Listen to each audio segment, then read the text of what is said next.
Word processing introduction. इस lesson में हम आपको माइक्रोसॉफ्ट वर्ड खोलने के तरीके के साथ-साथ वर्ड के बेसिक फीचर्स के बारे में बताएंगे। और वर्ड में नया डॉक्यूमेंट बनाने का तरीका, डॉक्यूमेंट सेव करने का तरीका, डॉक्यूमेंट ओपन करने का तरीका एक वक्त में एक से ज्यादा डॉक्यूमेंट्स खोलने का तरीका। और वर्ड में टेक्स्ट टाइप करने का तरीका सिखाएंगे। माइक्रोसॉफ्ट वर्ड एक वर्ड प्रोसेसिंग सॉफ्टवेयर है। एमएस वर्ड को इस तरह से डिजाइन किया गया है कि इस पर वो सारे काम किए जा सकें जो हम कॉपी और पेंसिल से कर सकते हैं। साथ ही साथ ये इन सारे कामों को ज्यादा आसान और एक्सेसिबल बनाता है। आइए अब हम आपको इस सॉफ्टवेयर को इस्तेमाल करने का तरीका सिखाते हैं। How to open Microsoft Word. Microsoft Word खोलने के लिए हम स्टार्ट के बटन पर क्लिक कर रहे हैं। अब हम ऑल प्रोग्राम्स के मेन्यू पर कर्सर ले जाते हैं। कर्सर को ऑल प्रोग्राम्स पर लाते ही एक लिस्ट खुल जाती है। इसमें माइक्रोसॉफ्ट ऑफिस पर क्लिक करते हैं, जिसके अंदर हमें माइक्रोसॉफ्ट वर्ड अपने आइकन के साथ लिखा हुआ नजर आ रहा है।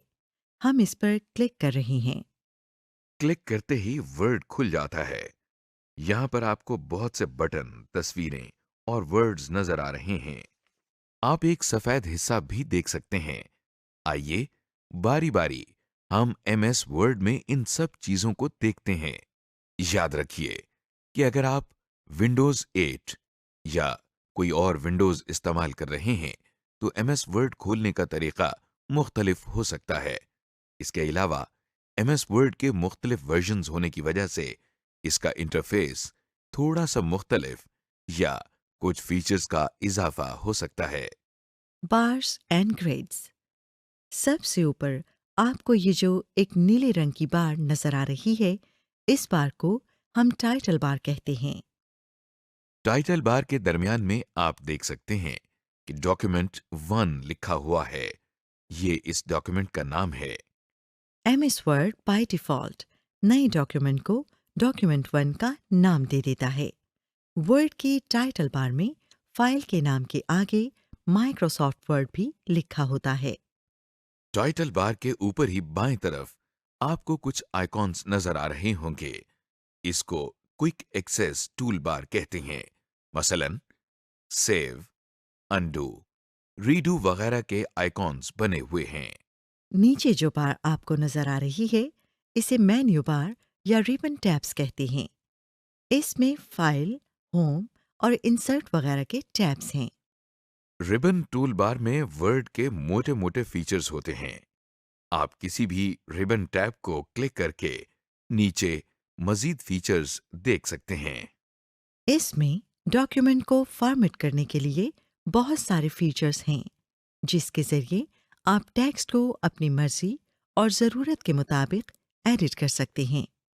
कोई डॉक्यूमेंट टाइप करते हुए हमें कभी किसी वर्ड, लाइन या पूरे पैराग्राफ को नुमायां करना पड़ता है। ये काम हम मुख्तलिफ तरीकों से करते हैं। मसलन हम किसी वर्ड के नीचे एक लाइन लगा सकते हैं या किसी वर्ड या लाइन को टेढ़ा करके लिख सकते हैं। रिबन टूल बार इसी काम के लिए इस्तेमाल होती है। याद रखें, अगर आपके कंप्यूटर में इन बार्स में से कोई नज़र ना आ रही हो, तो इसका मतलब है कि वो बार छुपी हुई होगी। आप उन छुपी हुई बार्स को जाहिर कर सकते हैं। Scroll bars and rulers. Screen के दाएं जानिब और स्क्रीन के नीचे वर्ड की स्क्रॉल बार्स हैं, जिनसे हम डॉक्यूमेंट नीचे, ऊपर, बाएं और दाएं मूव कर सकते हैं। स्क्रीन के लेफ्ट साइड पर और स्क्रीन के ऊपर रूलर्स हैं। रूलर्स हमें बताते हैं कि लाइन कहाँ से शुरू होकर कहाँ पे ख़त्म होगी, पेज कहाँ से शुरू होता है और कहाँ पे ख़त्म होता है, और इसी तरह की मुख्तलिफ चीज़ें। स्क्रीन के नीचे स्टेटस बार है, जो कि हमें यह बताती है कि हम कौन सी लाइन, कौन से पेज और कौन से कॉलम वगैरह में हैं। Opening a new document. जब हम वर्ड ओपन कर रहे हैं, तो हमारे सामने एक वाइट स्क्रीन आ जाती है। ये वाइट स्क्रीन एक ब्लैंक डॉक्यूमेंट है। अगर हमने खुद एक नया डॉक्यूमेंट खोलना हो तो हम फाइल की मेन्यू में जाकर न्यू पर क्लिक करते हैं, जिनमें से हम ब्लैंक डॉक्यूमेंट पर क्लिक करते हैं। इसके अलावा हम कंट्रोल और एन की कीज को एक साथ दबाकर भी न्यू डॉक्यूमेंट खोल सकते हैं। अब हमारे सामने एक नया डॉक्यूमेंट खुल गया है। टाइपिंग सम टेक्स्ट। डॉक्यूमेंट में हम कुछ टाइप भी कर सकते हैं, जैसा कि आपको टाइप होता हुआ नजर आ रहा है। हम स्क्रीन पर एक ब्लिंकिंग लाइन देख सकते हैं। इस लाइन को हम कर्सर कहते हैं। ये हमें बताती है कि जो हम टाइप कर रहे हैं वो स्क्रीन पर कहाँ लिखा जाएगा। हम माउस और एरो कीज की मदद से इसकी पोजीशन तब्दील कर सकते हैं, जैसा कि हम ब्लिंकिंग लाइन ऊपर, नीचे, दाएं और बाएं मूव कर रहे हैं। जब हम टेक्स्ट टाइप करते हैं तो कर्सर आखिरी टाइप किए गए कैरेक्टर के दाएं जानिब पर रहता है। अब हम थोड़ी सी टाइपिंग करके देख लेते हैं। अब हम एक दो लाइंस लिखेंगे। हम देख सकते हैं कि जैसे जैसे कीबोर्ड की कीज दबाई जा रही हैं, टेक्स्ट सामने लिखा आ रहा है। अब हमने वर्ड में टाइप करना सीख लिया है। सेविंग।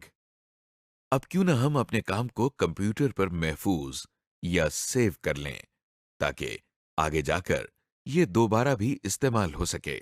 फाइल को सेव करने के लिए हम सबसे पहले क्विक एक्सेस टूल बार में सेव के बटन पर क्लिक कर रहे हैं। जैसे कि नई फाइल बनाने के बहुत से तरीके हैं, ऐसे ही फाइल को सेव करने के भी बहुत से तरीके हैं।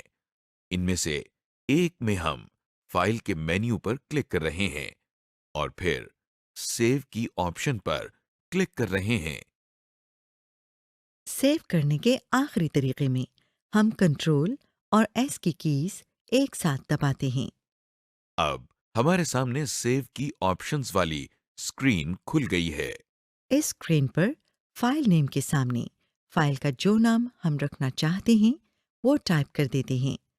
इस वक्त जो हमने फाइल बनाई है उसका नाम माय फर्स्ट डॉक्यूमेंट रख रहे हैं। इसके बाद हम सेव पर क्लिक कर रहे हैं। हमारा काम अब कंप्यूटर में सेव हो गया है।